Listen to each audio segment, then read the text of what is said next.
Monday, everybody, and welcome into the Gramlich and Mackline podcast presented by Ingles.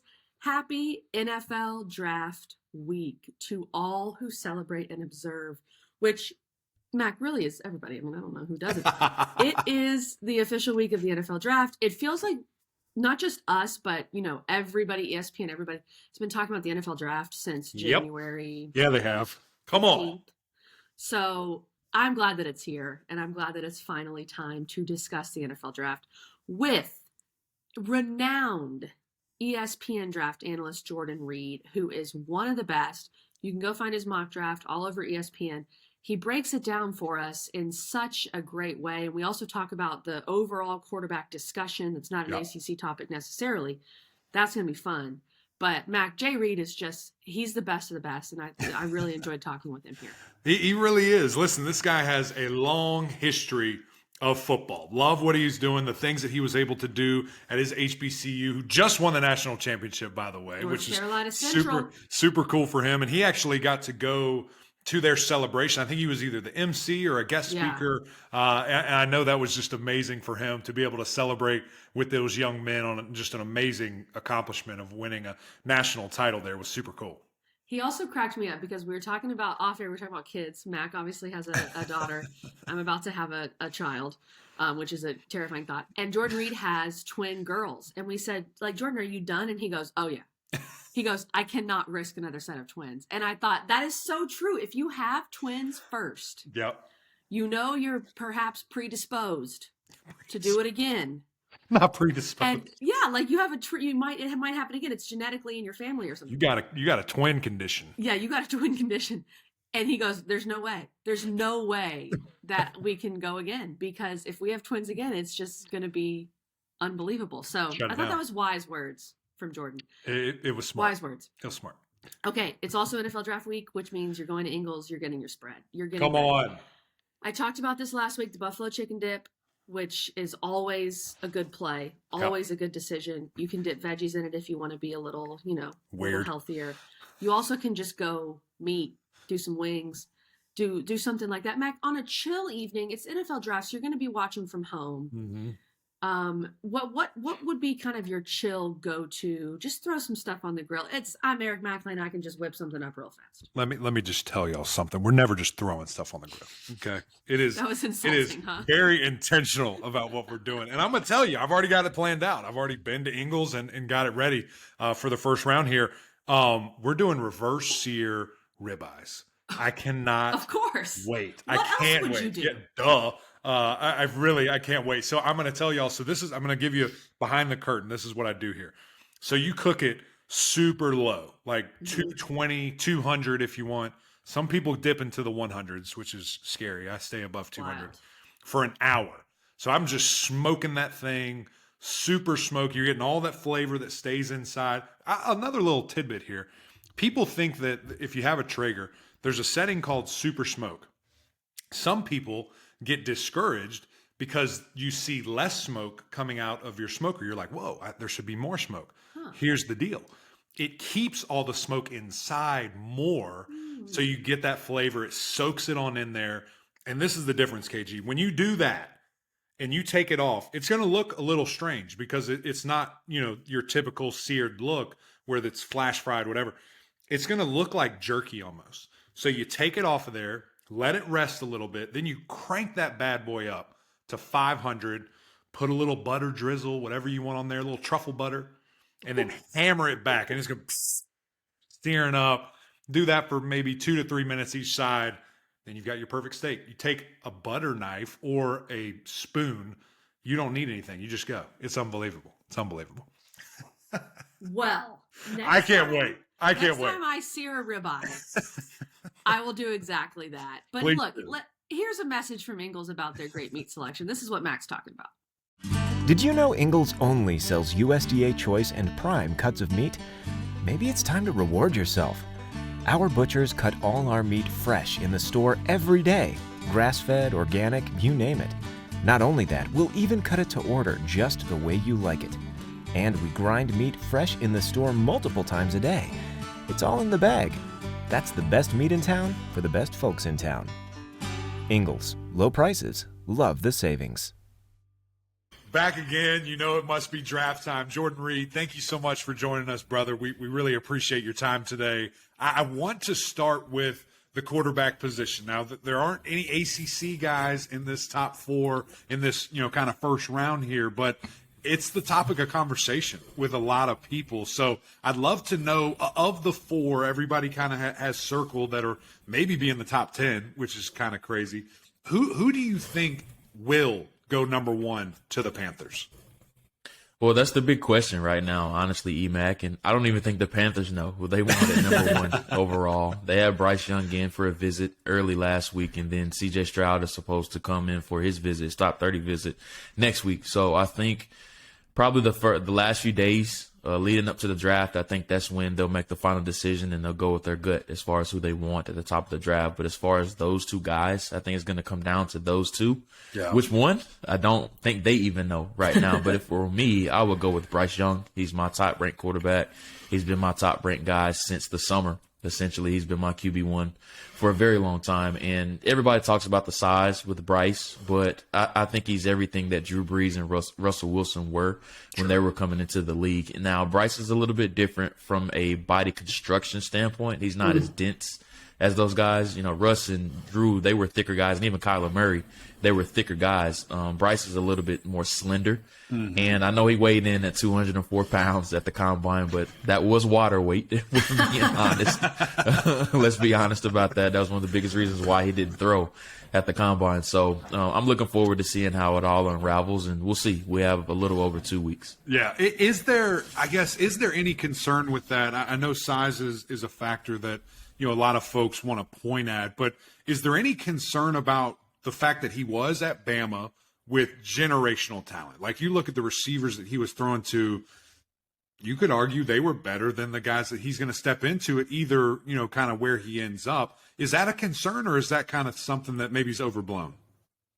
Well, it's not, EMAC. And what I've been saying to everybody is that Bryce didn't play with a bunch of talented receivers last year.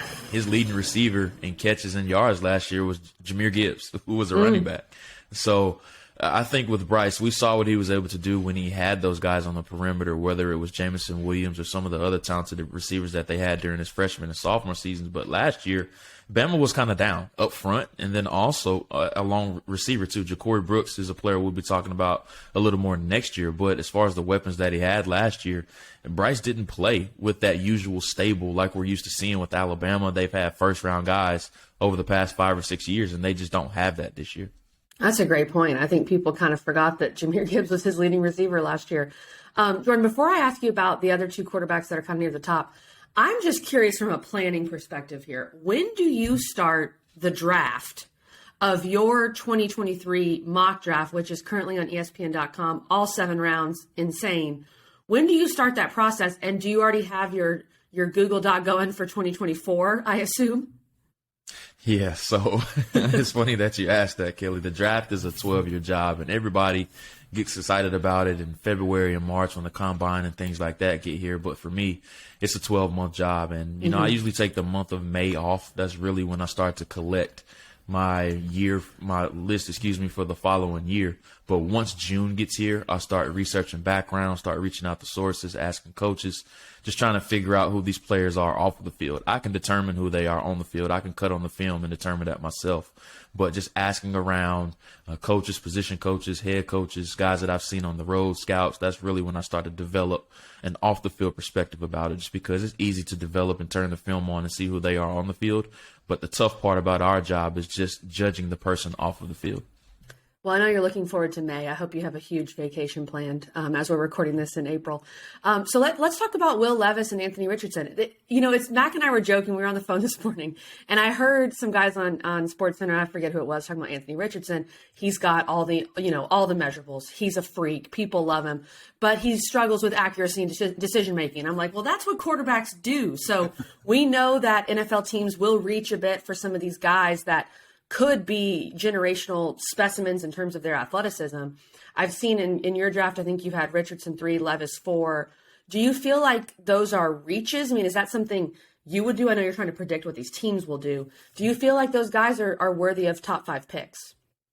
Yeah, and I think what happens a lot of times, Kelly, is that people get misconstrued on judging players who they are right now as opposed to projecting what they can be 5 years down the road. And Anthony is a great example. So what I keep telling everybody with Anthony is that I don't like using the word raw or project with him. He's just inexperienced. And he's only started 13 games in his career. And, excuse me, just to put that into context, since the year 2000, there's only been 2 other quarterbacks that have started 13 games or less in college and went on to be first-round picks. One that you're very familiar with, Mitchell Trubisky, when he was at Carolina, and then also Mark Sanchez when he was at USC. So we're talking about a player that's extremely inexperienced, and the only way for Anthony to get that experience is for him to play. So that's the trickiest part about his evaluation. And everybody wants to use the Patrick Mahomes blueprint when he sat behind Alex Smith for a year. But with Anthony, he needs on-the-job training, and the only way he's going to get that on-the-job training is for him to be out there. And with his inaccuracies, he was another player like Bryce Young that didn't have a lot of talent on the perimeter. So completion percentage can kind of be misleading, and that's not to say he's the most accurate guy in the world. He still has some moments of where he does what I like to call spray the ball all over the place, but a lot of that is tied to his footwork.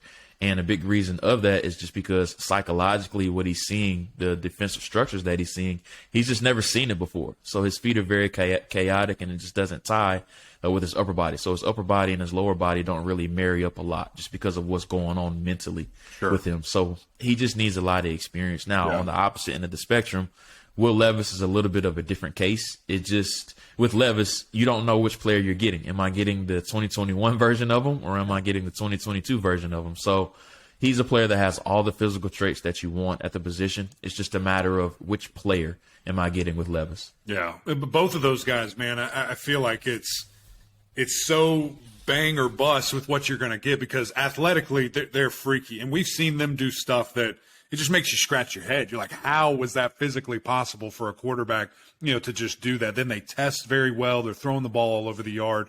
But then you turn on the film and everything you just said, there's moments where you're just like, we can't win a football game with a guy doing that. So, yeah, I'm very intrigued to see where those guys end up. And then maybe 3, 4, 5 years from now, what are they doing? How are they doing in the NFL? So it's going to be fascinating to see. Let's jump into some ACC guys. That's what we want to talk with you about today. Quarterback. Everybody loves quarterback, and we're actually going to end this conversation with some 24 talk as well. But let's jump into this thing. And basically what we want to do, Jay, is run through some of the top guys that you have and then go through a couple of the other rounds, maybe some sleepers, things of that nature. But the first guy on your board here, going 15 to the Packers, is Myles Murphy. Now, I think that, at the end of the season, there was a lot of juice. Myles Murphy, top 5 guy, top 10 guy for sure. And then there's been this kind of lull. He didn't test. He had a hamstring tweak, didn't do his original pro day. But now he has done pro day. He tests extremely well. Is 15 still kind of the number you think, maybe after that pro day, or do you expect him to jump up a little higher? Yeah, I think 12 to 20 is probably the range that he'll end up going. I know he got some top 10 buzz earlier on this season. I still think he can go top 10. It's just a matter of how comfortable you feel with taking Myles. And he's one player that I've seen multiple times throughout the year.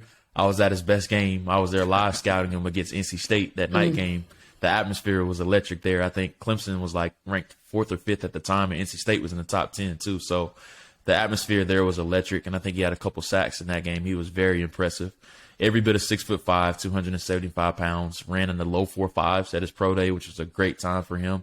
When he was coming off of that hamstring injury, everybody just wanted to see, was he going to test as freaky as he was labeled to be, and he definitely did. I thought he definitely helped himself. With Myles, it's just consistency with him. You want him to take over and be dominant a little bit more than what he was throughout the year. But I just think there were some moments of where he wasn't completely healthy with that hamstring. But I think he can be a 10-plus sack guy easily. It's just a matter of he has to go somewhere that has dominant coaching that asks a lot of him, just because he's capable of being that franchise centerpiece. Yeah, I think that's really well said. And he's a guy that's gaining a lot of buzz towards as we get closer to the draft, which I always think is better than the guys that gain the buzz in February, because a lot of times they can then peter off a little bit. I want to go later in the first round just because you just talked about Murphy, and let's talk about Bryan Bresee. It's an obvious transition there, these Clemson guys. And we just had Bresee on. I think with Bresee, there's still some inconsistencies, similar to Murphy, and we know Bresee had a lot more off-the-field stuff going on. You have him in that first round, sneaking in at the end, 30th to the Eagles. What do you like about Bresee, and where do you see his range? Yeah, he's one of the players that I like talking about the most just because he kind of straddles that line of why it's so hard to do our job in the media and then with NFL scouts, just because. So what I would say with Bresee is that he is one player that I would love to sit down and meet with and do what I call speed dating at the NFL Combine. So each team gets 20 minutes to meet with the player, just because I think with Bresee, everybody is judging his inconsistencies and forgetting about what he battled through this year. A lot of people are forgetting about the person. And I think that obviously, I don't want to get into too much detail about that, but obviously that's going to have a huge effect on you. So I think that was one of the biggest reasons why he had some inconsistencies throughout the year, just because he was going through some things, and then he had some durability things that he was going through as well. He didn't play in the NC State game that I went to. He was going through some medical things during that time. So he's one of those players I would love to sit down with and just see what exactly.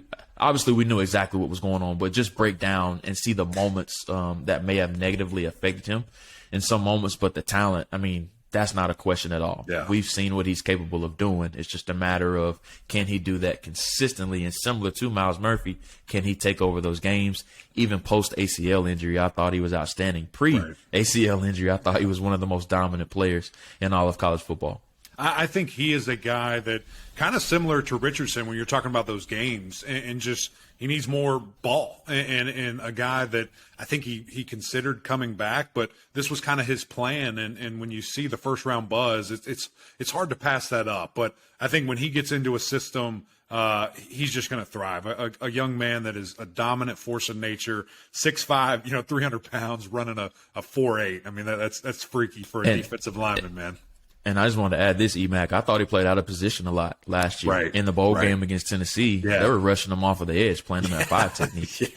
So it was a situation of where he was just out there just trying to satisfy a role, as opposed to, I think he's a 3 technique on the next level, in 100%. My honest opinion. And like I said, they were rushing him off of the edge as a 5 technique, and I don't think he's that on the next level. I don't either. I think 3 technique and maybe even a nose in true rushing situations and rabbit packages there. Well, we talked about one defensive lineman. I'm going to stay defense and let KG go wide receivers after this, because I love that you have Calijah Kancey, sneaking into the first round to the Cowboys later in the first round, a guy that, man, flying in that 40. I don't think anybody expected that outside of him being from Miami. Maybe we should have, down in the 305, but he's a guy, man, a lot of production, unblockable at times. I know he's a little on the smaller end, but, man, we've seen these smaller in stature defensive linemen just really flourish right now. Aaron Donald, the best ever. Grady Jarrett has done extremely well. What, I guess, do you love about him? And, do you think and feel comfortable about that first round kind of grade here? Oh, absolutely. And EMAC, you can attest to this. These are the dudes that you hate to block as a former guard. Those guys, you would rather block what I like to call those slugs in the middle that guys, don't move very well. All day. But those short, undersized, twitchy guys, they give you a lot of headaches. And that's exactly what Calijah Kancey was able to do. And, the first game that I cut on of him was against Virginia, and he had 3 sacks in that game. But I counted, he could have had 7 to 8 easily if he just finished his plays in that game. The biggest thing with him is that he plays with plenty of explosion. He's very stout at the point of attack, and he can be a day one contributor as a pass rusher. The thing that he's going to have to improve on, the big question that he's going to have to answer, is how consistent can he be as a run defender. I think that's what separated Aaron Donald from some of the other undersized defensive tackles that we've seen in years past. But he's going to have to gain a little bit of weight in his lower half just so he can hold up a little bit more at that 3 technique spot. And similar to Bresee, I thought he played out of position at times. They were playing him at head up nose and 1 technique, and teams are just double teaming him and moving him out the way. That's not his game. You don't want him playing stout or trying to hold firm at the point of attack. You want him head down to the ground, penetrating that first level of the line of scrimmage. So I think he's going to go top 20. It wouldn't surprise me if he goes even higher, just because it's a pass rushing league right now, and those type of defensive linemen are very hard to find. And just talking to scouts, everybody compares him to Grady Jarrett. Everybody says that he's exactly like Grady Jarrett when he was coming out of Clemson. Another player that the league really missed on, him slipping to the 5th round. They're like, we're not going to let this happen again. Let's go ahead and take him in the top 20. So Calijah needs to write a thank you letter or something to Grady Jarrett at some point, it sounds like. Well, enough defense here in the first round. Let's talk playmakers. Let's talk wide receiver with Zay Flowers. We've had Jim Nagy on multiple times, director of the Senior Bowl, and I saw him tweet the other day, Jordan, that he's hearing from scouts that the only wide receiver that many teams feel comfortable taking in the first round at this point is Jackson Smith and Jigba. And I'm seeing some other guys. I've seen Jordan Addison, obviously seeing Zay Flowers. You have him 25th at this point to the Giants. I've seen him a little higher, different places. What are your thoughts on Zay Flowers and his first round potential? Yeah, just speaking on Jim first, I think it's a game of gamesmanship right now. Depending on who you talk to. There's a lot of we don't want him. We don't want him. Exactly. And then you take him. Yeah. I call it white noise. A lot of teams are not trying to reveal their hand right now. So just floating some stuff out there to Jim and hoping their guy slips to him. So that wouldn't surprise me at all. I love that. The first exposure that I had to Zay was actually out in Las Vegas when he played in the East-West Shrine game. And he didn't practice the first day. He actually came out the second day, and he went through some drills. And the one word that I use is different. Yeah. Everything was different. He was different from everybody else out there. Every movement that he had was much quicker. The hands were very good. And he's very sudden in everything that he does. Everything's right now is urgent. He can get yards after the catch. He can run any route in the playbook. And then also, I think what separates him from some of the other smaller wide receivers that we've seen in years past is his ability to get yards after the catch. He essentially turns into a return specialist. Mm-hmm. He feels as if he can put the ball in the paint and score touchdowns every time he touches the ball. And even though Boston College has some inconsistencies in quarterback turnover, his production stayed the same. And we're talking about a player, if he would have came out after his junior year, he probably still would have been a first-round pick. So a lot of people were surprised that he even came back for his senior season. And even though Phil Dracovic went on to another school, his production pretty much stayed the same. Yeah, I just, man, when you look at guys like that and just think how productive can he be in the right situation? Like how good can he be with a consistent quarterback that's there, that's healthy, that gets him the rock? And, man, I don't know. It can be really special. I've seen Zay as high as, I think 14 to the Pats, and there's a lot of momentum with that. And maybe that's who's floating that information, to our guy. Guess who coached at the East-West Shrine game on his team? So there we go. So they saw. There you go. First class. All right. So mark it down.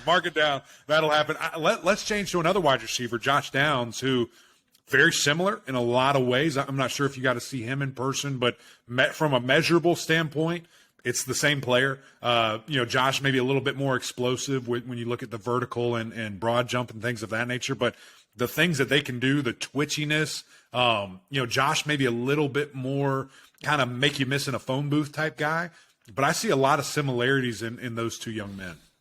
Yeah, I'm right there with you. And I was actually at the first game of the year with you, EMAC, when they played against Florida A&M, and he performed really well in that game. But I mean, throughout the season, he was absolutely phenomenal as far as his inside-out versatility. And they played him in the slot and Phil Longo's offense quite a bit, but I think he's capable of making plays on the outside too. And I love a comparison that a scout shared with me of Tyler Lockett. I think he's very comparable to Tyler Lockett. He has that strong build. A lot of people don't realize how solidly built Josh Downs is when you see him up close. He provides return specialist value. And then, like I said earlier, he provides the inside-out versatility too. Needs to clean up the catch consistency. I thought that's something that he struggled with a little bit in moments last season. But if he cleans that up, I mean, the Panthers at 39 would be a great spot for him, pairing him with that the new franchise quarterback that they bring there. But I think he's going to go somewhere in the top 45 picks. Yeah, I love the comp that you just gave here. I should have asked you to do that for all these guys. I'm not going to do that, but I would like to hear the Zay Flowers comp if you have one or if you've heard one.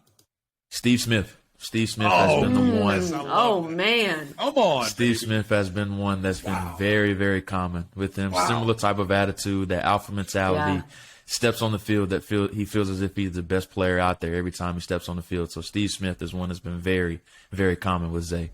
That is so interesting, and I totally see it. That's fascinating. Okay, how about this guy? Because you have him a little lower, at least in your latest mock. I've seen him in the first round as well. I think this is a player that people are going to look at, and it's going to truly be kind of that suspense of does he get taken late in the first round. That's Trenton Simpson, linebacker from Clemson. You have him at this point 49th to the Steelers. We know how well he tested. We know that he's very versatile. He can do a lot of different things. But also, and I wonder about this, Jay Reid, like Clemson hasn't necessarily been known for producing linebackers. They're known more for producing defensive linemen.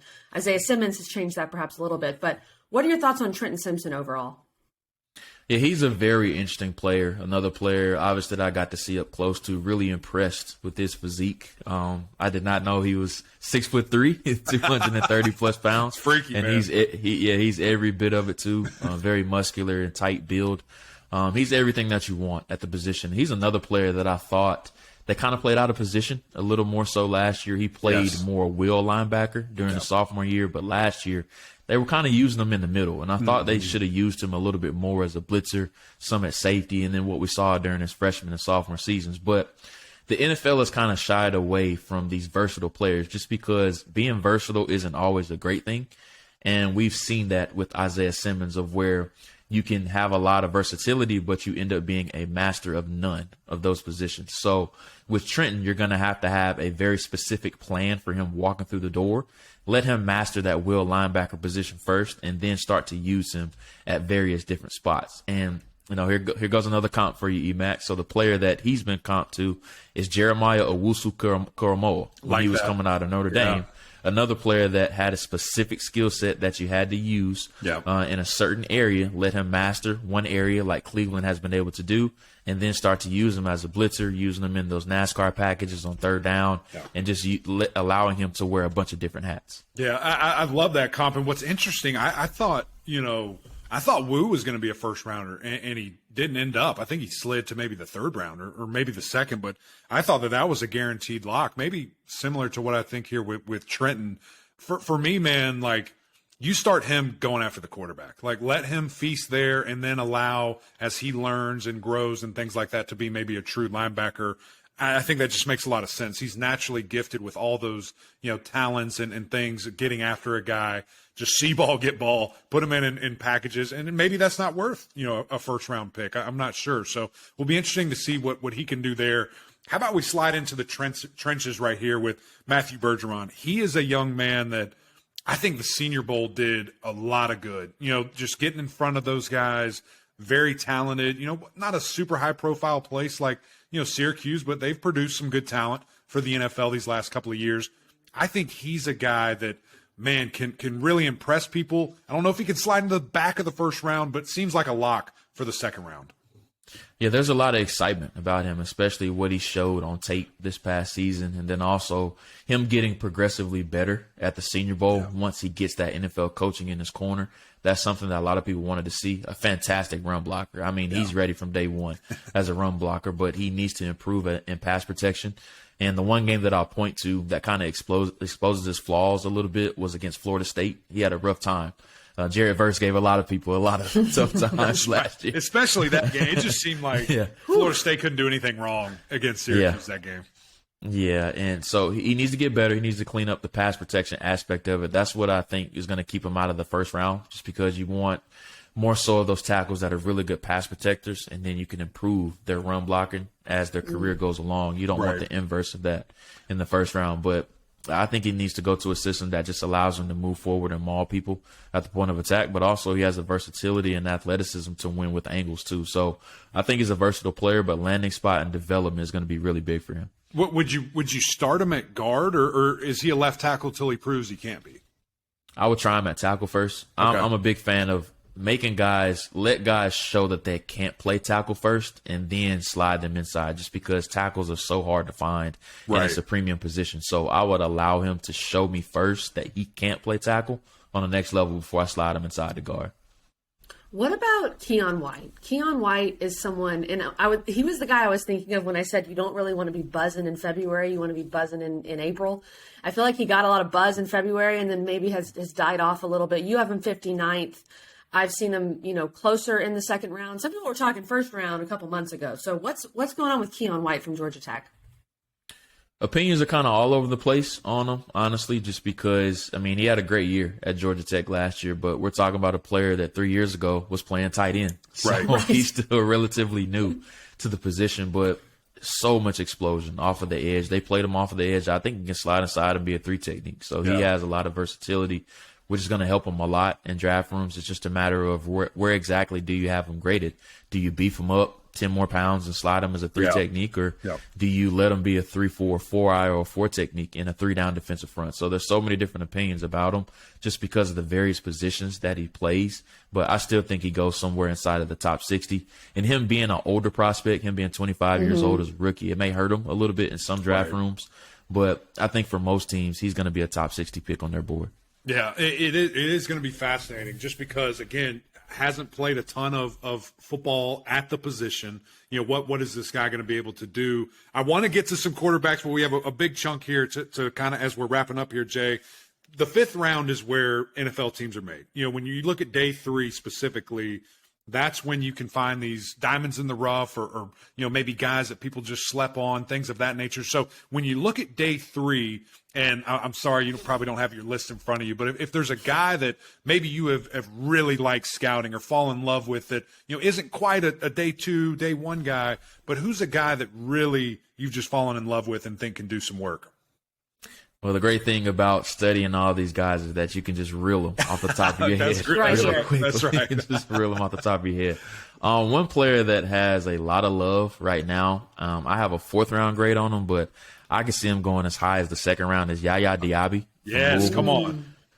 He's one that, I mean, there's a lot of teams that really like him just because of his versatility. He has that thick build that you love to see at the position. He's strong at the point of attack as a run defender, and then he's very explosive as a pass rusher too. So he's one that I could see going inside of the top 75, honestly. That wouldn't surprise me. But one player that a lot of people like is Izzy Abanikanda, the running back from Pitt. There's a lot of people that like him too. He had the big game where he broke all of Tony Dossett's record, the 6-touchdown game, just where he went off. But day 3 is where a lot of teams feel comfortable taking running backs now just because of the devaluation of the position.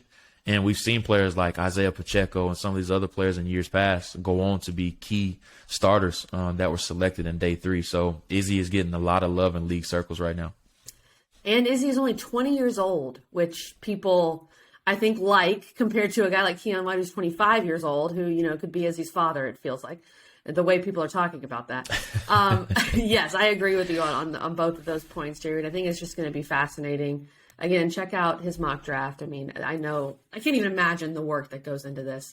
And Mac, I'm going to let you ask this one, Mac, because Mac has been ringing the Drake Maye bell.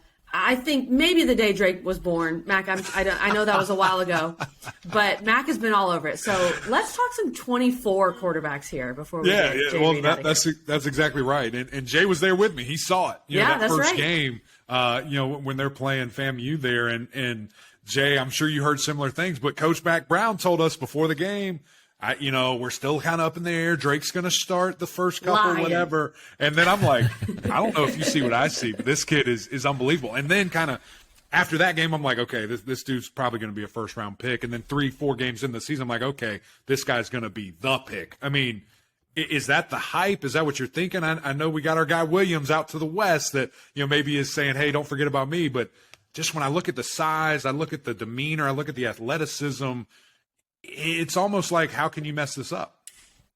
Yeah, I mean, just watching him against FAMU that day, I was like, man, this guy's got a lot of talent. We'll see if it continues, and it did throughout the year. And Carolina's offense, I thought it took a bit of a step back last year at moments, but with Carolina's defense, he had to shoulder the load a lot just because of the challenges that they had. Yep. And with Drake, I mean, the name that I hear scouts use with him, just looking a year ahead, is Justin Herbert. I mean, tall, slender kid wearing number 10. Said this is Herbert all over again. So that's the buzz with him, and we still have a year out. I haven't studied him personally just because he's on the 2024 list, but I'm looking forward to sitting down and studying him this summer. But my first exposure to him in the season opener last year, I was blown away by him. Yeah, well, you're going to like what you see. I promise you that. You're going to thoroughly enjoy it. One more guy from the ACC, and that's Jordan Travis at the quarterback position.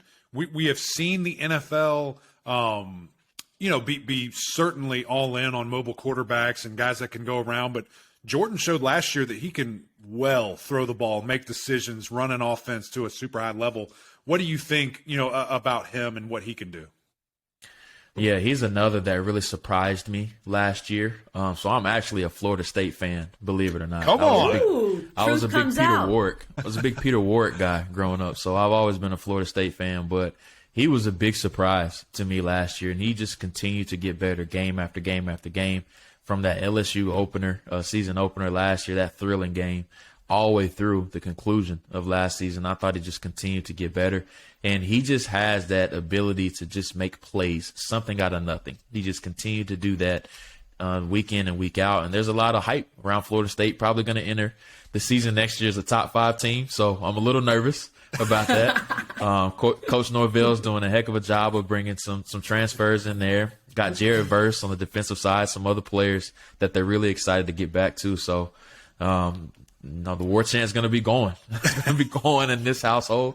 I'm excited to see what they do next year. But, Florida State has a lot of prospects that I'm excited about, and Jordan Travis has a chance to continue to build on what he did last year. There's quite a few, and of course, Jared Verse, like you said, he's going to be a big name next year as you, after your vacation, start diving into 24. Okay, before we let you go, Jay Reid, let's just talk. I want to ask a simple Florida State question. We asked this to EJ Manuel. We had him on a couple weeks ago. Should Florida State be the favorite right now in the ACC? Yeah, I think so. Man, Come on, I think so. man. I think so. Just based on the hype from last year, how they finished last season. Clemson, I mean, I like the young kid that they have at quarterback, but he's not proven yet. So I think just what they have coming back on both sides of the ball, you're probably going to have, I would guess, the ACC Defensive Player of the Year in Verse. Drake Maye is obviously going to be the ACC Offensive Player of the Year preseason, but it wouldn't surprise me if Jordan Travis goes on to win the ACC I don't know if he Offensive will, Player of the man. Year. I think it's pretty split. Like most people that I talk to, it's one or the other, and it's pretty close to 50-50. I cannot wait to be in Charlotte for that media day just to see how does it shake out, because I think a lot of people are giving love to the Noles and to Jordan Travis. Yeah, it wouldn't surprise me, but go Noles. It should be ACC. We should be the favorites. That's all I'm saying. We're going to finish. We're going to finish the deal, but we'll see. I don't know how I didn't know this. Now this FSU, this changes a lot for me, Jay. I've got to say, I have to hide my bias, man, but I can say it on here. I was a huge Peter Warwick guy growing up. Huge Peter Warwick guy. Why not? Great player. Man, this was so much fun, dude. I appreciate your time. I know you're slammed. You probably have something we're holding you up to. You got to go. So we appreciate you, man, and continue the awesome coverage. It's great watching. Thank you as always.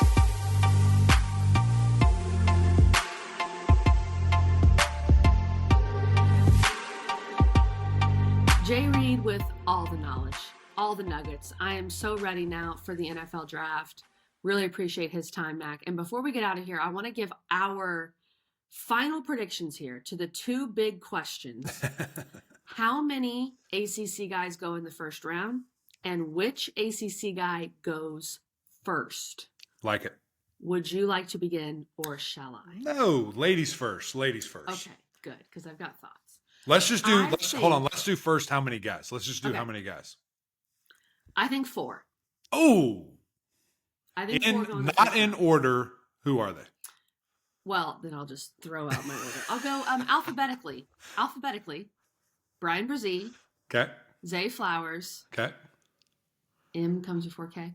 Myles Murphy. Calijah Kancey. I think those 4 guys. I like it. Round. We're the exact same. I think the question marks are with Zay Flowers and Bresee. Those are the guys that. Well, really? and Kancey. Bresee is probably more of a. So you think only one? You think there's only going to be one first round pick? No, I think there's going to be 4. If there's 3 question marks, then there's only one. Well, just from what we've seen from different mocks and people talking about it, I think those 4 should go in the first round. I think they will. Sure. I think they will. Sure. But I think especially those 3, the last 3 are going to be later. So there's going to be, some suspense there. Sure. I think that Keon White ends up in the second. I think that Trenton Simpson ends up in the second. So you also agree with 4? Yeah, I do. I think when you look at those guys, definitely deserving. And even when you look at the grading, I think Trenton Simpson will probably have a first-round grade as well. I would not be shocked at all if we only have 3. But I'm going to stick with 4. Did you already say who you think is going to go first? Well, so if it's 3, no, I did not. No, go for it. Go for it. Go for it. But if it's 3, who's the guy that drops out? Who's the guy that you think is most likely to drop out of the first round? Because of his size, which is crazy because we've already seen it proven, but probably Calijah. Right. Okay. And then who goes first? I think because you can't deny the freakiness of this guy. Are we going to have the same guy? There we go. Myles Murphy goes first. And that's pretty much a consensus from a lot of the mocks that I've seen. Yeah. And I think he goes 12th. I mean, I'm going to go ahead and just predict 12th to the Texans. That's okay. I think he'll go a little higher. I think he goes 8 to Atlanta. Wow. You think he goes top 10? I do. I think he goes to Atlanta. Okay. Falcons need an edge bad. He's a guy that can provide that. You already have Clemson DNA on that team. True. You feel really good about it. You trust it. You see the output. I think if there is questions about, work ethic or whatever, just because of a season ago, I think those guys can squeeze it out of them. You have a guy like Grady Jarrett, who's a big enough leader to, get anybody, whoever you pick, they're going to be just fine there. So if Will Anderson isn't available, I'll say that. I think that they go Myles Murphy. I don't know how Will could slide to 8, to be honest. And then I think we're going to see Bryan Bresee go pretty quickly after that. Really? I think that he might end up, anywhere from the 11 to 16 range, maybe. That's pretty high from what I've been reading. Well, don't forget, way back when, at the start of the season, he was top 5. He was that guy. And I think he answered a lot of questions. The interesting thing, too, is, we heard it from Jordan there, kind of the coaches throwing stuff out that they want people to hear. And then Jim Nagy said, there's no receiver. You don't know what to believe. You have no idea. So I think that Clemson goes 1-2. And then I think, our guy, Zay Flowers, I wouldn't be shocked at all if he lands at 14 with the Patriots. But does he fall a little bit farther behind there? Looking at guys that need skill players, the Seahawks have a couple of picks.